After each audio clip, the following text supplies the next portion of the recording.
Routines అంటే ఫలానా పనులు ఏ టైంలో చేయాలి అని ముందే ఫిక్స్ అవ్వడం.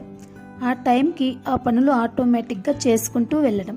ఫర్ ఎగ్జాంపుల్, పడుకునే ముందు కిచెన్ని క్లీన్ చేసుకోవటం మీ రొటీన్ అయితే కిచెన్ ఏ రోజుకి ఆ రోజు క్లీన్గా ఉంటుంది. అలాగే లేచిన వెంటనే బెడ్ సెట్ చేసుకోవటం అయితే మీ బెడ్రూమ్ నీట్గా ఉంటుంది.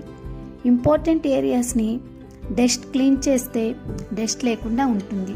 మంచి రొటీన్స్ వల్ల ఎక్కువ ఆలోచనలు లేకుండా ఇల్లు ఎప్పుడు నీట్గా అయిపోతుంది.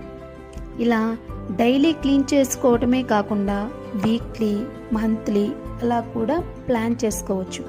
ఫర్ ఎగ్జాంపుల్, విండోస్ క్లీన్ చేసుకోవడం వీక్లీ వన్స్ చేయొచ్చు. ఒక రూమ్ని క్లీన్ చేసుకోవడం, అలా చేయటం వల్ల డీప్ క్లీనింగ్ అవసరం లేకుండా ఇల్లు నీట్గా ఉంటుంది.